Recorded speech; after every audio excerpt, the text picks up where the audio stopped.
ನಮ್ಮ ಜೀವನದಲ್ಲಿ ಈ ಒಂದು ಪ್ರಶ್ನೆ ಎಲ್ರಿಗೂ ಒಂದಲ್ಲ ಒಂದ್ಸಲ ಬಂದಿರುತ್ತೆ. ಏನಪ್ಪ ಅಂತಂದರೆ, ನಾವು ಸತ್ತೋದ್ಮೇಲೆ ಏನಾಗ್ತೀವಿ ಅಂತ.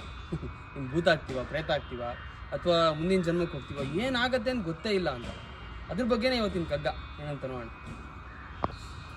ಮರಣದಿ ಮುಂದೇನು ಪ್ರೇತವೋ ಭೂತವೋ, ಪರಲೋಕವೋ ಪುನರ್ಜನ್ಮವೋ ಅದೇನೋ, ತಿರುಗಿ ಬಂದವರಿಲ್ಲ ವರದಿ ತಂದವರಿಲ್ಲ, ಧರೆಯ ಬಾಳ್ಗದರಿನೇ ಮಂಕುತಿಮ್ಮ.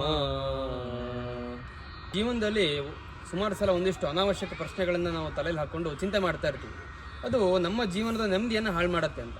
ಉದಾಹರಣೆಗೆ ಇಲ್ಲೊಂದು ಉದಾಹರಣೆ ಕೊಟ್ಟಿದ್ದಾರೆ. ಏನಂದರೆ, ಸತ್ತ ಮೇಲೆ ಏನಾಗುತ್ತೆ ಅಂತ. ಸತ್ತ ಮೇಲೆ ಏನು ಭೂತ ಪ್ರೇತ ಆಗುತ್ತೋ, ಅಥವಾ ಇನ್ನೊಂದು ಜನ್ಮ ಪಡ್ಕೊಳ್ತೀವೋ, ಅಥವಾ ಬೇರೆ ಪರಲೋಕಕ್ಕೆ ಹೋಗ್ತೀವೋ, ಈ ರೀತಿ ಸುಮಾರು ಪ್ರಶ್ನೆಗಳು ನಮ್ಮ ತಲೆಯಲ್ಲಿ ಬಂದೇ ಬರುತ್ತೆ.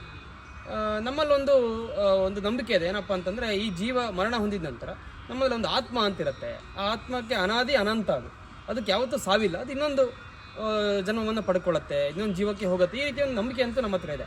ಆದರೆ ಅದು ಏನಾಗುತ್ತೆ ಅಂತ ಯಾರಿಗೂ ಇನ್ನೊಂದಿವರೆಗೂ ಗೊತ್ತಿಲ್ಲ. ಬರೀ ಥಿಯರೀಸ್ಗಳಿದೆ. ಯಾಕಂದರೆ ಯಾರು ಕೂಡ ಸತ್ತು ಹೋದ್ಮೇಲೆ ವಾಪಸ್ ಬಂದು ಹಿಂಗಾಯ್ತು ಅಂತ ಹೇಳಿದವರಿಲ್ಲ. ಯಾವ್ದಾದ್ರು ವರದಿ ಇದೆಯಾ? ಯಾವುದು ನಮಗೆ ಸಿಗಲ್ಲ, ಆ ರೀತಿ ರಿಪೋರ್ಟೇ ಸಿಗಲ್ಲ. ಹಿಂಗಿದ್ದಾಗ ಉತ್ತರ ಸಿಗೋದೇ ಇಲ್ಲ, ಗೊತ್ತೇ ಇಲ್ಲ ಅಂತಂದ್ಮೇಲೆ ಅದ್ರ ಬಗ್ಗೆ ಯಾಕೆ ಚಿಂತೆ ಮಾಡ್ತೀಯ ಅಂತ ಹೇಳ್ತೀರಾ? ನಮ್ಮ ಕರ್ತವ್ಯ ಏನು, ನಮ್ಮ ಬದುಕು ಏನಿದೆ ಅದನ್ನು ಬದುಕಬೇಕಷ್ಟೇ. ಅದನ್ನು ಮಾತ್ರ ನೋಡು. ಈ ಬ್ಯಾಡದಿದ್ದ ಒಂದಿಷ್ಟು ಪ್ರಶ್ನೆಗಳ ಬಗ್ಗೆ ತುಂಬ ಯೋಚನೆ ಮಾಡಬೇಡ ಅಂತ ಹೇಳ್ತಾರೆ. ನಮಸ್ಕಾರಗಳು.